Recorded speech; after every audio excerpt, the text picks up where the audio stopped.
আলহামদুলিল্লাহ, আজকে খুব আনন্দিত মনটা। এই মুহূর্তে বাংলাদেশের ইতিহাসের বলিষ্ঠ কণ্ঠস্বর ইসলামিক চিন্তাবিদ সাইকুল হাদিস দীর্ঘ 3 বছরের উপরে কারাবন্দির পর আজ সকাল 10টায় গাজীপুর কাশিমপুর কারাগার থেকে জামিনে মুক্তি পেয়েছেন। আলহামদুলিল্লাহ, আবারও শুকুর আলহামদুলিল্লাহ। আর এজন্যই বলা হয় শুক্রবারকে সপ্তাহের শ্রেষ্ঠ দিন।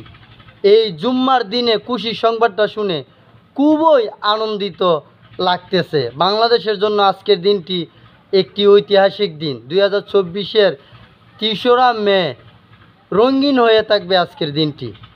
জুম্মার দিনে খুশি সংবাদটি শুনে খুব আনন্দিত লাগতেছে। আর জুম্মার দিনে আমরা সকল মুসলিম ভাইদের জন্য প্রাণ খুলে দোয়া করব। আর সবাই সব কিছু যে কোনো বিষয় সত্যতা যাচাই করে প্রচার করব। আর সত্যের জয় একদিন হবেই হবে ইনশাল্লাহ।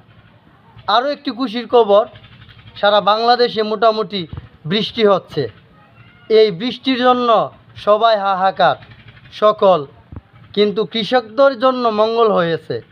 আর আলেমুল আমাদের মেহনত, আল্লাহর কাছে প্রার্থনা, আল্লাহ সাড়া দিয়েছেন। ভালোবাসি আল্লামা মামুনুল হক সহ সকল আলেমদেরকে। মামুনুল হক সাহেব জিন্দাবাদ, দিন ইসলাম জিন্দাবাদ, আমিন।